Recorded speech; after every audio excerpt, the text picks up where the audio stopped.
এই গল্প এক অনাথ ছেলের নাম সিকান্দার, যার জীবন শুরু হয় চোখের জলে আর শেষ হয় হাজারো মানুষের চোখের বিস্ময় ছড়িয়ে দিয়ে। সেই রাতেই জন্ম নেয় প্রতিশোধের আগুন। লড়াই করে ঘুষি মেরে পায়ে পায়ে শিখে জীবন মানে কি। সালমানের এই চরিত্র একাধারে নিষ্ঠুর আর একদিকে মমতাময়। সে চোর কিন্তু ন্যায়ের পক্ষে, সে খুন করতে পারে কিন্তু কেবল অন্যায়ের বিরুদ্ধে।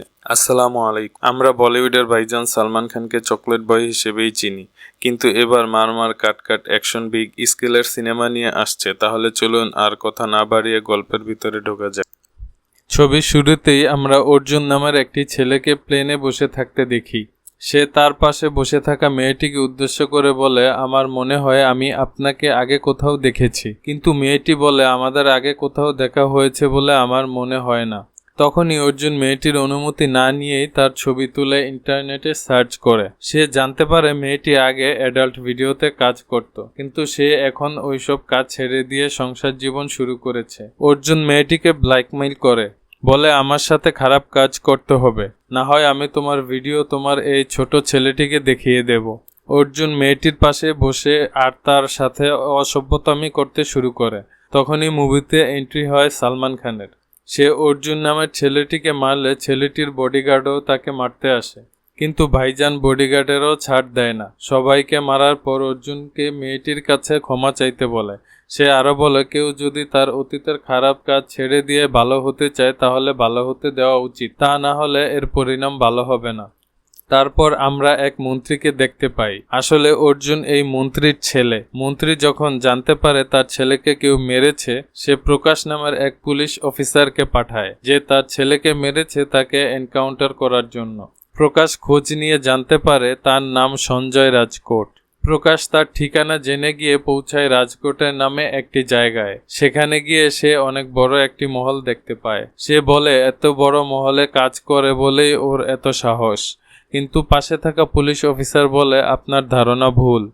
সঞ্জয় রাজকোট এই এলাকার রাজা, আর এই মহলও তার নিজেরই। এখানকার লোকেরা তাকে রাজা সাহেব বলে ডাকে, কিন্তু তার আরেকটি নামও আছে, আর তা হলো সিকান্দার। পুলিশ অফিসার মহলের ভিতরে গিয়ে সঞ্জয় রাজকোটের স্ত্রী রানী শায়শ্রীকে দেখতে পায়। রানী শায়শ্রী পুলিশ অফিসারকে বলে, প্রায় উনি কাউকে না কাউকে মেরে চলে আসে, এবার আপনি কিছু একটা করুন। আর আপনাদের সাথে দেখা করতে উনি তো আগেই পুলিশ স্টেশনে চলে গিয়েছে। তখন পুলিশ অফিসাররা চলে যেতে গেলে টার্নি বলে, আপনি আমাদের গাড়ি নিয়ে যান, আপনাদের গাড়িতে যাওয়া সেফ হবে না। পুলিশ বলে, কি পুলিশের গাড়ি সেফ নয়? এই বলে সে যখন বাইরে যায়, সে গিয়ে দেখে রাজ্যের সব মানুষ মহলের সামনে ভিড় করছে আর তাদের গাড়িও ভেঙে ফেলছে। তারপর পুলিশরা যখন মহলের গাড়ি নিয়ে পুলিশ স্টেশনে পৌঁছায়, তারা গিয়ে দেখে সঞ্জয় রাজকোট রাজার মতোই পুলিশ স্টেশনে বসে আছে। আর সেখানে ইন্সপেক্টর প্রকাশের চেয়েও বড় বড় অফিসার ও ম্যাজিস্ট্রেট এসে উপস্থিত হয়েছে। তারা প্রকাশকে বলে, তোমার উচিত ছিল সঞ্জয় রাজকোটের বাড়ি যাওয়ার আগে বড় কোনো অফিসারের কাছে শোনা। প্রকাশ বলে, স্যার আমি হোম মিনিস্টারের কথায় ওনাকে অ্যারেস্ট করতে গিয়েছিলাম। তখন সেই ম্যাজিস্ট্রেট বলে, সবসময় রাজনীতি চলে না, নেতাদের পাওয়ার সব জায়গায় খাটানো যায় না। তারপর ম্যাজিস্ট্রেট সঞ্জয়কে বলে, স্যার আপনি প্লিজ চলে যান, নয়তো বাইরে ভিড় আস্তে আস্তে বেড়ে যাবে। সঞ্জয় বাড়ি ফেরার পর রানী শায়শ্রী ইন্সপেক্টর প্রকাশকে কল করে বলে, স্যার ভেবেছিলাম আপনি ওনাকে অ্যারেস্ট করে শুধরে দেবেন, কিন্তু আপনিও পারলেন না। প্রকাশ বলে, আজ তো বেঁচে গেছে, কিন্তু একদিন না একদিন তো ওনাকে ধরবই। রানী শায়শ্রী বলে, আপনি কেন? আপনার হোম মিনিস্টারও যদি চেষ্টা করে ওনার কোনো ক্ষতি করে, সেটা আমি কোনোদিনও হতে দেব না। সঞ্জয় ও শায়শ্রী গ্রামের এক বিয়ের অনুষ্ঠানে যায়। দেখা যায় দূর থেকে ইন্সপেক্টর প্রকাশ তাদের উপর নজর রাখছে। সে তার পাশে থাকা পুলিশকে জিজ্ঞেস করে, সঞ্জয় রাজকোট কি এমন করেছে যে তার জন্য এত লোক হাজির হয়ে গেল? পুলিশটি বলে, উনি তার নামে থাকা 300 একর জমি তাদের নামে দান করে দেয়, যাদের কাছে থাকার মতো কোনো জায়গা ছিল না। আর এসব মানুষের যারা কিছু প্রয়োজন হয় সবকিছুর ব্যবস্থা তিনিই করে, তাই সবাই তাকে রাজা সাহেব বলে ডাকে। কিছুক্ষণ পর সেই পুলিশ অফিসার রানী শায়শ্রীকে কল দিয়ে বলে, রাস্তায় রাজা সাহেবের উপর হামলা হতে পারে। রাস্তায় রাজা ও রানী গাড়িতে যাওয়ার সময় রানী শায়শ্রী কাউকে মেসেজ পাঠায়, আর তখনই চারদিক থেকে গুন্ডারা তাদের উপর হামলা করে। গাড়ি থেকে নেমে সবাইকে মারতে শুরু করে। সবাইকে মারার পর সঞ্জয় দেখতে পায় কিছু লোক তার সামনে বন্দুক নিয়ে দাঁড়িয়ে আছে, কিন্তু তারা কেন যেন ভয়ে পালিয়ে যায়। তখনই দেখা যায় সঞ্জয়ের পিছনে অনেকগুলো লোক বন্দুক হাতে দাঁড়িয়ে আছে। সঞ্জয় পেছনে তাকিয়ে কাউকেই দেখতে পায় না। আসলে এদের রানী দেখেছিল। রানী সবসময় সঞ্জয়কে আড়াল থেকে সাহায্য করে, যা সম্পর্কে সঞ্জয় কিছুই জানে না। পরের দিন রানী সঞ্জয়কে বলে, আমি 2 মাস ধরে একটি পেইন্টিং বানিয়েছি তোমাকে দেখাবো বলে। আজ ফাইনালি সেটা কমপ্লিট হয়ে গেছে। তুমি এখানে বসো, আমি পেইন্টিং নিয়ে আসি। কিন্তু যখন সে পেইন্টিং নিয়ে ফিরে আসে তখন দেখে সঞ্জয় মিটিংয়ে ব্যস্ত হয়ে পড়েছে। রানী মন খারাপ করে এই ভেবে যে সঞ্জয় তাকে সবকিছুই দিয়েছে শুধু সময় ছাড়া। তারপরও রানী তার উপর কোনো অভিযোগ নেই, কারণ সঞ্জয় সবসময় সাধারণ মানুষের সেবার কথাই ভাবে। তারপর মহলের কাজের মেয়েটি সঞ্জয়কে মনে করিয়ে দেয় আজকের দিনে প্রথম সে রানী সাহেবকে দেখেছিল। তাই সঞ্জয় সেদিন রানীকে অনেক সুন্দর একটি সারপ্রাইজ দেয়। এতে রানী অনেক খুশি হয়। অন্যদিকে দেখা যায় হোম মিনিস্টার ধুমধাম করে তার ছেলে অর্জুনের জন্মদিন পালন করছে। কিন্তু তখনই তাদের সবার ফোনে একটি ভিডিও আসতে শুরু করে। সবাই ফোন বের করে অর্জুনের প্ল্যানে ক্ষমা চাওয়ার দৃশ্য দেখতে পায়। অর্জুন তার বাবাকে বলে, আমি তো শেষ বাবা, আমাকে আর কেউ ভয় পাবে না। হোম মিনিস্টার বলে, ওর মাথা কেটে রাস্তায় ফেলে দে, তাহলে সবাই তোকে আগের চেয়ে বেশি ভয় করবে। এদিকে দেখা যায় রানী সায়াশ্রী প্রেগনেন্ট। সে যখন এ কথা সঞ্জয়কে বলতে যায় তখনই তাদের খাদানের ম্যানেজার এসে রাজা সাহেব বলে ডাকতে থাকে। সঞ্জয় রানীর কথা না শুনে ম্যানেজারের কাছে যায়। ম্যানেজার তাকে জানায়, আমি টাকার লোভে পড়ে আপনার খাদান থেকে 50 কিলো বারুদ বিক্রি করেছিলাম। আমি টাকার লোভে তাদের জিজ্ঞেস করিনি তারা এত বারুদ দিয়ে কি করবে, কিন্তু এখন বুঝতে পারছি আমাদের দেশে যে বোমা বিস্ফোরণ হচ্ছে সেখানে আমাদেরই বারুদ ব্যবহার করা হচ্ছে। সঞ্জয় বলে, তার মানে তুমি টেররিস্টদের কাছে বারুদ বিক্রি করেছ? যেহেতু ম্যানেজার জানতো না যে ওরা টেররিস্ট, তাই সঞ্জয় ম্যানেজারকে বেশি কিছু বলে না। কিন্তু পুলিশ স্টেশন থেকে রানী খবর পায় যে তাদের খাদানের ম্যানেজারকে হত্যা করার জন্য হোম মিনিস্টার লোক পাঠাচ্ছে, কারণ ম্যানেজারের মৃত্যু হলে সঞ্জয় ফেঁসে যাবে। এসব কিছু শুনে রানী সায়াশ্রী বলে, আমি সেটা কখনোই হতে দেব না। তাই সে সঞ্জয়ের গাড়ি ফলো করে তাদের খাদানে পৌঁছায়। সেখানে যে গুন্ডারা ম্যানেজারকে মারতে এসেছিল সঞ্জয় সবাইকে মারতে থাকে। তখনই সায়াশ্রী সঞ্জয়কে ডাকতে থাকে, কারণ সঞ্জয়ের পিছনে কেউ একজন একটি বিস্ফোরক আগুন লাগিয়ে দিয়েছিল। যখন সঞ্জয় সায়াশ্রীর কাছে পৌঁছায় তখনই বিস্ফোরকটি ব্লাস্ট হয়ে যায়। সবাই এসে রাজা সাহেবকে জিজ্ঞেস করে, আপনি ঠিক আছেন তো? সঞ্জয় বলে, হ্যাঁ, আর সায়াশ্রীর জন্য আমি বেঁচে গেছি। সায়াশ্রী তাকে বলে, 3 দিন পরে আপনাকে কোর্টে যেতে হবে, তাই এই 3 দিন আপনি একটা সেফ জায়গায় গিয়ে থাকুন যেন পুলিশ আপনাকে খুঁজে না পায়। তাই সঞ্জয় তার গাড়ি নিয়ে তার আরেকটি বাড়িতে চলে যায়। কিন্তু তখনই আমরা দেখতে পাই রানী সায়াশ্রীর পেট থেকে রক্ত ঝরছে, কিন্তু এটা সঞ্জয় খেয়াল করেনি। রানী সায়াশ্রী গাড়িতে উঠে সঞ্জয়ের সাথে একবার কথা বলতে চায়, কিন্তু সঞ্জয় বলে, আমরা ফোনে কথা বলে নেব। রানী সায়াশ্রী বিষণ্ণ মন নিয়ে তার দিকে তাকিয়ে থাকে। সঞ্জয় যখন তার সেফ হাউসে পৌঁছায় তার এক লোক তাকে কল করে জানায় যে রানী সাহেবকে হসপিটালে নিয়ে আসা হয়েছে। সঞ্জয় কারণ জিজ্ঞেস করলে সে জানায় ব্লাস্টের সময় রানী সাহেবা আঘাত পেয়েছিলেন। সঞ্জয় এই বিষয়টিকে বেশি গুরুত্ব দেয় না। সে ভাবে কোনো নর্মাল ইনজুরি হয়েছে, কিন্তু রানীর আঘাতটা ছিল গুরুতর। 3 দিন পর সঞ্জয় কোর্টে যায়। কোর্ট থেকে বেরিয়ে এসে জানতে পারে রানী সাহেবা আর নেই, তিনি মারা গিয়েছেন। এই কথা শুনে সঞ্জয় ছুটে রানীর কাছে যায়। সে গিয়ে সেখানে রানীর প্রাণহীন দেহ দেখে কান্না করতে থাকে। তখন মহলের কাজের মেয়েটি সঞ্জয়কে ফোন দিয়ে বলে, রানী সাহেব আপনাকে কিছু মেসেজ পাঠিয়েছিল, যেগুলো দেখার সময় পাননি আপনি। সঞ্জয় ফোন নিয়ে সেই মেসেজগুলি পড়তে থাকে, আর শেষে একটা ছবি দেখে সে বুঝতে পারে সায়াশ্রী প্রেগনেন্ট ছিল। সে এটা দেখে আরও ভেঙে পড়ে। ডাক্তার সে সঞ্জয়কে জানায় রানী সাহেবা মৃত্যুর আগে তার অর্গান ডোনেট করে গেছেন। যদি আপনি অনুমতি দেন তাহলে আমরা কাজ শুরু করতে পারি। সঞ্জয় ওমরকে আফসোস করে বলে, ভেবেছিলাম অনেক সময় আছে, আগে কাজ করি, তারপর সায়াশ্রীকে সময় দিব, কিন্তু ভাবতে পারিনি এত কম সময় ছিল। আমি সায়াশ্রীর পছন্দ অপছন্দ কিছুই জানি না। তাই সঞ্জয় ঠিক করে তার স্ত্রীর জন্য সে যেহেতু কিছু করতে পারেনি, তার স্ত্রীর অর্গানের মাধ্যমে যারা নতুন জীবন পেয়েছে তাদের যেন কোনো সমস্যা না হয় সেই খেয়াল সে রাখবে। যখন সঞ্জয় ডাক্তারের কাছে সায়াশ্রীর অর্গানের ডিটেলস চায়, ডাক্তার জানায় সায়াশ্রীর হার্ট, লাঞ্চ আর চোখ ডোনেট করা হয়েছে, আর যাদের ডোনেট করা হয়েছে তারা মুম্বাইয়ে থাকে। তাই সে তিনজনের ডিটেলস নিয়ে সঞ্জয় তার লোকজন নিয়ে মুম্বাইয়ে পৌঁছায়। সেখানে তার পরিচয় হয় এক ট্যাক্সি ড্রাইভারের সাথে। রাস্তায় সে অনেক মজার কথা বলে। পৌঁছানোর পর ভাড়া চাইলে সঞ্জয় তাকে 1,00,000 টাকা দেয়। পিছন থেকে ওমর বলে গাড়ির ভাড়া চেয়েছে, গাড়ির দাম নয়। ট্যাক্সি ড্রাইভার এতে অনেক খুশি হয়। আপনারা যেখানে যেখানে চাইবেন আমি সেখানে নিয়ে যাব, আর কোনো টাকাও লাগবে না।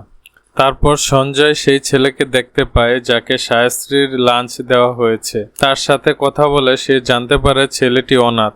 সঞ্জয় বলে তোমার কি চাই বলো।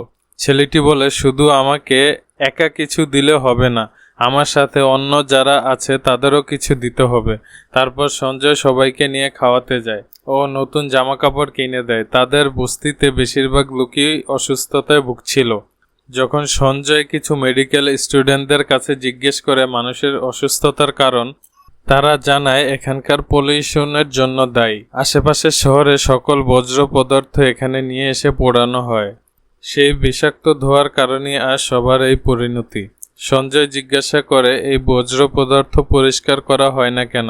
তারা জানায় আমেরিকান এক ডিলার 25 একর জমির মধ্যে 20 একর জমিতে একটি বড় শপিং মল তৈরি করতে চায়, আর সেই কন্ট্রাক্ট নেয় এখানকার বিরাট বক্সি নামের এক ডিলার। 7 বছর আগেই সে 10 একর জমি কিনে নিয়েছিল, আর বাকি জমি লোকজন বিক্রি করতে না চাইলে সেখানে ময়লা আবর্জনা ফেলা শুরু করে। আর এর ফলে আস্তে আস্তে সবাই বিরাট বক্সির কাছে জমি বিক্রি করে চলে যেতে থাকে।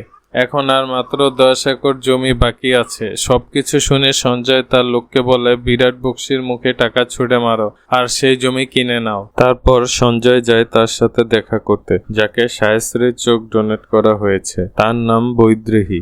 বৈদেহী সবসময় নিজের পায়ে দাঁড়াতে চায়, কিন্তু এতে তার বাড়ির ছেলেরা সমর্থন করে না। সে তার চোখের অপারেশনের জন্য বিয়ের গহনা পর্যন্ত বন্ধক রাখে। সঞ্জয় আগেই এসব জানতে পারে, তাই বৈদেহীর গহনা ছাড়িয়ে নিয়ে আসে, তাকে দিয়ে দেয়। সঞ্জয় বৈদেহীর পক্ষে কথা বলায় তাকে বাড়ি থেকে চলে যেতে বলে, কিন্তু তারা জানে না যে সঞ্জয় আসলে কে। তারা ভাবছিল সঞ্জয় হয়তো বৈদেহীর কোনো আত্মীয় হবে। এবার সঞ্জয় তার কাছে যায়, যাকে সায়াশ্রীর হার্ট দেওয়া হয়েছে। কিন্তু সেখানে গিয়ে সঞ্জয় জানতে পারে যে মেয়েটিকে হার্ট দেওয়া হয়েছে তার অবস্থা খুব একটা ভালো নয়। তাই সঞ্জয় আমেরিকার বড় সার্জন জন উইলিয়ামকে কল করে। জন উইলিয়াম ভিডিও কনফারেন্স থেকে অপারেশন করায়, আর অপারেশন সাকসেসফুল হয়। ডাক্তাররা মেয়েটির বাড়ির লোককে বলে আপনারা আগে বলেননি কেন, আপনারা জন উইলিয়ামকে চেনেন। কিন্তু তারা ডাক্তারদের কথা বুঝতে পারে না, কারণ জন উইলিয়ামকে কল করেছিল সঞ্জয়। অপারেশন সাকসেসফুল হওয়ায় সে ঠিক করে যে সে রাজকোটে ফিরে যাবে, আর সে এটা ভেবে খুশি হয় যে তার স্ত্রী মারা গিয়েও এই তিনজনের মধ্যে জীবিত থাকবে। কিন্তু ফেরার পথে সঞ্জয় সেই হোম মিনিস্টারের র্যালিতে আটকে যায়, যার ছেলেকে সঞ্জয় প্লেনের ভেতর মেরেছিল। হোম মিনিস্টারের ছেলে সঞ্জয়কে দেখে তাড়া করে। সঞ্জয় চাচ্ছিল না কোনো ঝামেলা করতে, তাই সঞ্জয় গাড়ি নিয়ে চলে যাচ্ছিল। কিন্তু হোম মিনিস্টারের ছেলে অর্জুন তাদের গাড়িতে বোমা মারার চেষ্টা করতে থাকে।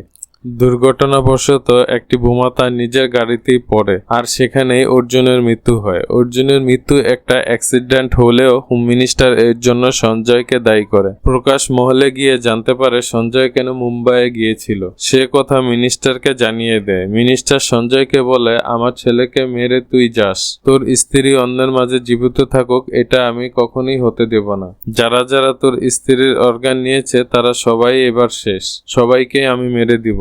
মিনিস্টারের কথা শুনে সঞ্জয় বলে তোরা যা করার করে নে, আর ওই তিনজনকে রক্ষা করার দায়িত্ব আমার। তাই সে আবার মুম্বাই ফিরে যায়।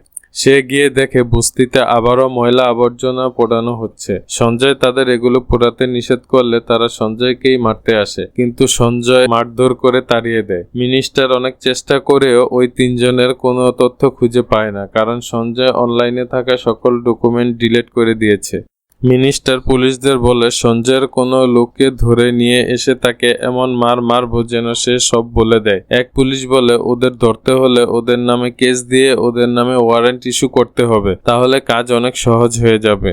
তাই মিনিস্টার সঞ্জয়ের খাদানের ম্যানেজারকে ধরে নিয়ে আসে। তাকে ভয় দেখিয়ে পাঞ্জাবের টেররিস্ট অ্যাটাকের শব্দ সঞ্জয়ের উপর চাপিয়ে দেয় আর তারপর ম্যানেজারকে মেরে ফেলে যেন সে আর সত্যিটা না বলতে পারে। এবার সঞ্জয় ও তার লোকজনের নামে ওয়ারেন্ট বের হলে মিনিস্টার বলে যে ওদের ধরতে পারবে তাকে 1 কোটি টাকা পুরস্কার দেওয়া হবে। সমস্ত পুলিশ স্টেশনে এমনকি প্রত্যেকটি পুলিশের কাছে সঞ্জয়ের ছবি পাঠানো হয়। বৈদেহী তার ভাইকে সঞ্জয়ের কথা বলে তার ভাই সঞ্জয়কে কল করে ডেকে পাঠায় আর বলে তুমি কে। তখন ওমর তাকে সব ঘটনা খুলে বলে।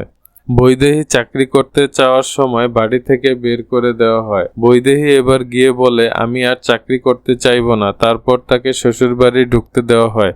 বৈদেহীর শ্বশুর সঞ্জয়কে বলে তুমি আবার এসেছো। বৈদেহীর ভাই বলে আসলে উনি আমার বন্ধু আর উনি চোখের ডাক্তার। সেখানে কিছু সময় কাটানোর পর সঞ্জয় চলে যাওয়ার সময় বৈদেহী বলে আপনাকে দেওয়ার মতো আমাদের কাছে কিছু নেই। তাই সে সঞ্জয়কে কিছু খাবার দেয়। আপনার স্ত্রীকে বলবেন আপনাকে রান্না করে খাওয়াতে। তারপর কথা শুনে সঞ্জয় স্ত্রীর কথা মনে করে কষ্ট পায়, কিন্তু বৈদেহী তার জানে না তার স্ত্রীর চোখ দিয়ে সে দেখতে পাচ্ছে। তারপর সঞ্জয় নিশার কাছে যায়। নিশাকেই ডাক্তার শাস্ত্রী হার্ট ডোনেট করেছিল। সঞ্জয় জানতে পারে নিশা একটা ছেলেকে ভালোবাসে যে নিশাকে ধোঁকা দিয়ে অন্য একজনকে বিয়ে করতে চাচ্ছে। সেই ছেলের জন্যই নিশার আজ এই অবস্থা, কিন্তু নিশা সেই ছেলেটিকে এখনো ভালোবাসে। সঞ্জয় গিয়ে নিশার বয়ফ্রেন্ডের সাথে কথা বলে আর বুঝতে পারে নিশার জন্য ছেলেটির কোনো ফিলিংস নেই। কিন্তু তখনই ওই ছেলেটির আঙ্কেল এসে বলে তুই তো সেই অপরাধী যাকে সব পুলিশ খুঁজছে। আসলে সে একজন পুলিশ অফিসার। সে যখন কল করে আরো পুলিশকে ডাকতে যাবে সঞ্জয় তাকে আটকালে সে সঞ্জয়কে মারতে যায়। তখন সঞ্জয় বলে এতক্ষণ আমার রাগের উপর আমার ফুল কন্ট্রোল ছিল, কিন্তু তোর ব্যবহারে আমার রাগ আমার উপর ফুল কন্ট্রোল নিয়ে নিয়েছে।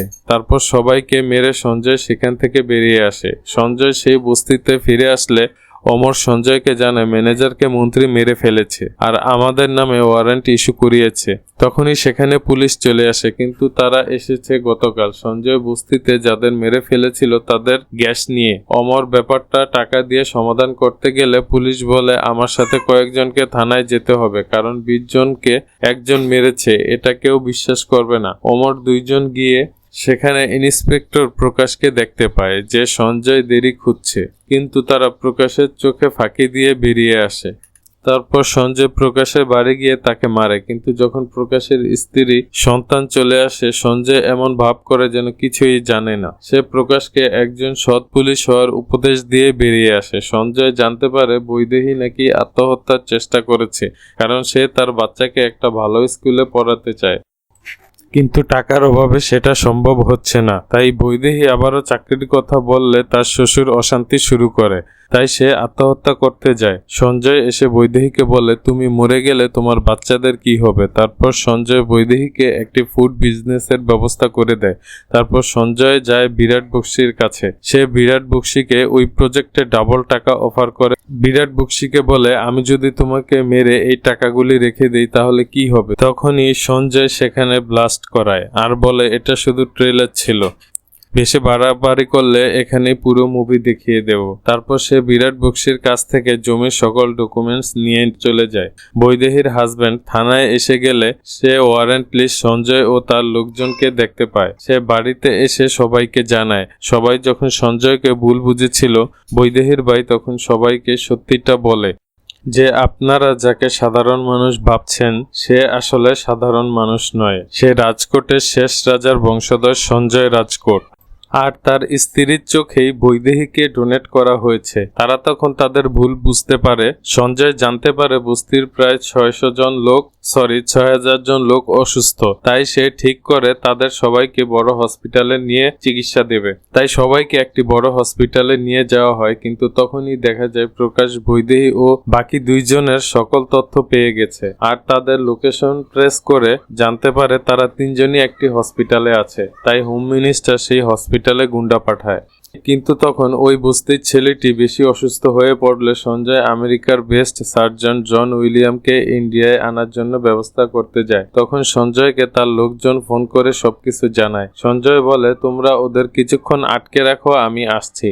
কিছুক্ষণ গুন্ডাদের সাথে লড়াই করার পর সঞ্জয়ের লোকজন আহত হয়ে মাটিতে লুটিয়ে পড়ে। তখনই সেখানে সঞ্জয় চলে আসে। তারপর সবাই একসাথে গুন্ডাদের মোকাবেলা করে। তারপর সঞ্জয় জানতে পারে জন উইলিয়াম দুষ্কৃতিকারী এয়ারপোর্টে আটকে দিয়েছে, সমস্যার কারণে আবার দেশে ফিরে যাচ্ছে। এটা ছিল মন্ত্রীর চাল। তাই এবার সঞ্জয় ঠিক করে এবার সে মন্ত্রীকে আর আস্ত রাখবে না। সে গিয়ে হাজির হয় মন্ত্রীর বাড়িতে। মন্ত্রী সিকিউরিটিদের মেরে তারপর সে মন্ত্রীকে মারে। সে মন্ত্রীকে জানায় জন উইলিয়াম ইন্ডিয়াতে চলে এসেছে, অপারেশনও চলতেছে। আসলে সঞ্জয় আগেই সিএম এর কাছে সব বলে সমস্যার সমাধান করে নিয়েছিল।